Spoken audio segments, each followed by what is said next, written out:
பிரேமா. எனக்கு 66 வயசு ஆகுது. எனக்கு 3 ஆம்பளை பசங்க. இவன் சின்ன பையன்.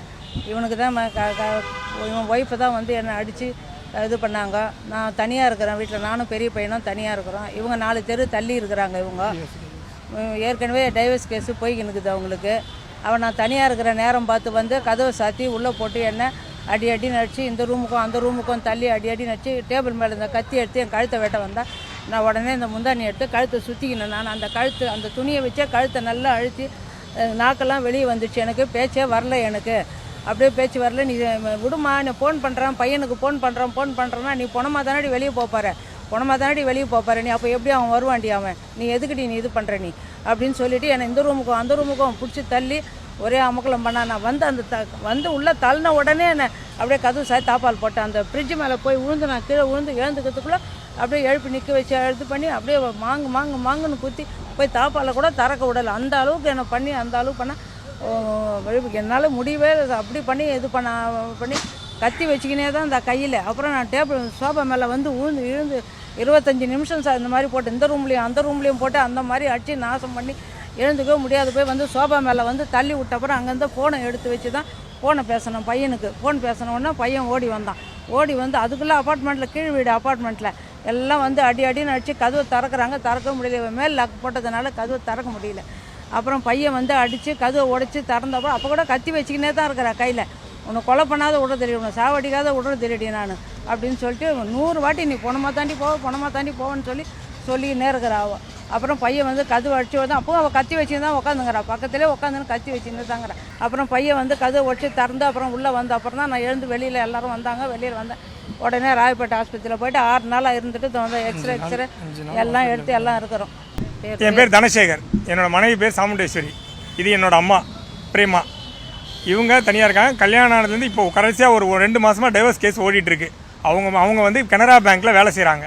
அவங்க வேலை செய்கிறதுனால என்ன பண்ணுறாங்கன்னா, இப்போ நாங்கள் 2 பேரும் சேர்ந்து வீடு கட்டணும். 2 பேரும் கேஷ் போட்டு தான் வீடு கட்டணும். எல்லாம் அந்த வீடு கட்டினதுலேருந்து கொஞ்சம் மனஸ்தாபம் ஆகிடுச்சு. அதில் டைவர்ஸ் கேஸ் வரைக்கும் போயிடுச்சு. என் பையனை கொஞ்சம் ரொம்ப அடித்து துன்புறுத்துறாங்க. அதெல்லாம் கேஸ் போட்டு அதெல்லாம் டைவர்ஸ் வரைக்கும் போயாச்சு. செகண்ட் இயரிங்கே வந்தாச்சு. இப்போது நாங்கள் செப்பரேட் ஆகியே கிட்டத்தட்ட 2 மாதம் ஆகிடுச்சு. ஆனால் இப்போ போன வாரம் வந்து எங்கள் அம்மா வந்து கொலை பண்ணுறதுக்காக ரொம்ப ட்ரை பண்ணுறாங்க. அதாவது அடிக்கிறது, ஆளுங்களை கூட்டினது, மிரட்டுறது, இது எல்லாத்தையும் பண்ணிக்கிட்டு இருக்காங்க. இப்போது இதுக்கு முன்னாடி நான் பாண்டி பஜார் ஸ்டேஷன் எல்லாத்தையும் கொடுத்துறேன். இன்றைக்கி கமிஷன் ஆஃபீஸில் கூட வந்து கொடுத்தாச்சு.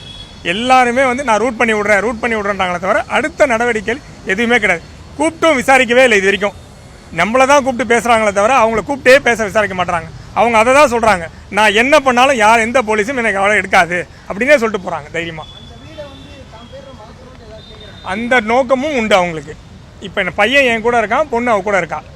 அந்த நோக்கத்தில் வந்து இது என்னவா இருந்தாலும் என்கிட்ட தானே வரணும். அவங்க தனியாக இருக்காங்க, மதர் தனியாக. கல்யாணம் ஆனதுலேருந்து இன்னைய வரைக்கும் அவங்க என் கூட இருந்தே கிடையாது. நான் தனியாக தான் இருந்துட்டுருக்கேன். அப்படி இருக்கும்போது எதுக்கு அவங்கள போய் அடிக்கிறது, கொலை பண்ணுறது? வீடியோ ஃபுட்டேஜ் இருக்குது, ஆடியோ ஃபுட்டேஜ் இருக்குது, நேரில் பார்த்த சாட்சி இருக்குது, எல்லாம் இருக்குது. ஆனாலும் நடவடிக்கை எடுக்க முடியாது. நாளைக்கு வாங்க, காலையில் போனால் சாயந்தரம் போனால் நாளைக்கு காலைல, சண்டே சார் 2 நாள் லீவு சார், இப்படியே தள்ளி போடுறாங்களே தவிர ஒரு ஸ்டெப் ஃபார்வர்ட் கிடையவே கிடையாது. ரொம்ப ப்ரெஷர் பண்ணி அன்றைக்கி சனிக்காமல் இது பண்ணதுனால நைட்டு சனிக்காமல் 10 மணிக்கு சிஎஸ்ஆர் போட்டு கொடுக்குறாங்க. அதுலேயும் என்ன சொல்கிறாங்க, 2 பேரும் பண்ணேன். இப்போ அம்மா இது பண்ணி உடைச்சேன், நான் தான் வந்து கதவை உடச்சி ரெஸ்கியூ பண்ணி இது பண்ணுறேன். என்னையும் அடிக்க வரான். கையில் கத்தி வச்சுருக்க என்ன பண்ண முடியும்? நம்ம தள்ளி விட்டு பண்ணால் அவங்க நடிக்கிறாங்கன்றதை தெரிஞ்சுக்கிறதுக்காக பக்கத்து வீட்டு பொண்ணை நிற்க வைக்கிறேன்.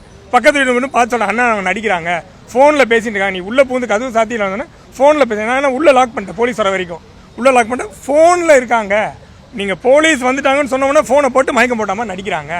இதையும் ஒரு பொண்ணு சொல்கிறான், பக்கத்து வீட்டு பொண்ணு, அவள் கூட இருந்த பொண்ணு சொல்கிறான். இதையும் கேட்டு எதுவுமே பண்ண மாட்டாங்க. கம்ப்ளைண்ட் நம்ம என்ன கேட்குறோம், ப்ராப்பராக நடந்திருக்கு. இதில் வேறு இன்னொன்று என்ன, த்ரெட்டன் வாரம் வந்து பார்த்துட்டு போகிறாங்க. நம்ம இதுக்கு முன்னாடி 3-4 வாட்டி அம்மாவும் சரி அண்ணனும் சரி சிஎஸ்ஆர் ரைஸ் பண்ணாங்க. அவங்க வந்து சொல்லிட்டு போனாலும் அவங்களோட கான்செப்ட் என்னென்னா, என்ன எதுவுமே பண்ண முடியாது யாராலையும், அப்படி சொல்லி தான் அடிக்கிறாங்களே. பக்கத்து வீட்டுக்காரங்க எல்லாரும் சொல்கிறாங்க, அவங்க அந்த இதுலேயே தான் அடிக்கிறாங்க. போலீஸ் நடவடிக்கை என் மேலே எடுக்கவே மாட்டாங்க. இது என்ன வேணால் பண்ணுங்கள், நான் என்ன பண்ணாலும் என் மேலே நடவடிக்கை. ஏன்னா சொல்லி வச்ச மாதிரி ஆயிடுச்சு. 1 வாரம் ஆச்சு, ஒன்றுமே இல்லையே. ஆமாம் ஆமாம் ஆமாம்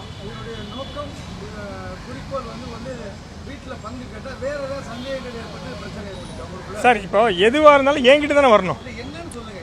அவங்களுக்கு அந்த வீடு தான் இப்போ டார்கெட். வீடு தான் டார்கெட். வீட்டுக்கு நான் இருந்தால் நான் இருக்கக்கூடாது. ஆக்சுவலாக வந்து பார்த்தீங்கன்னா நான் நிம்மதியாக இருக்கக்கூடாது. நான் இது கடைசியில் நம்ம டி நகர் வீடு வந்து கட்டின வீடு கேளம்பாக்கத்தில் இருக்குது. நாங்கள் இருக்கிறது நான் கல்யாணம் ஆனதுலேருந்து 12 வருஷமாக டி நகர் தான் இருக்கும். ஃபுல்லாக டி நகர்லேயே தான் இருக்கும். நான் பிறந்து வந்த எல்லாமே டி நகர். அந்த கேளம்பாக்கம் வீட்டிலேருந்து தான் பிரச்சனை ஸ்டார்ட் ஆகி அதிலே 1 வருஷமாக ஓடிச்சு. இப்போ ரொம்ப ஒரு 6 மாதமாக போலீஸ் எல்லாருக்குமே தெரியும். ஆலுமன் போலீஸ் ஸ்டேஷன், தேனாம்பேட்டை ஆலுமன் போலீஸ் எல்லாருக்குமே தெரியும். அவங்கள சேர்க்கவே மாட்டாங்க. அவங்களே சொல்லிட்டாங்க, அம்மா நீ பண்ணுற தப்பு, பயங்கரமாக உனக்கு வார்னிங் கொடுத்துட்டேன், உனக்கு நீ பண்ணுறது எல்லா விஷயமும் தப்புன்னு சொல்லி வார்ன் பண்ணிட்டாங்க.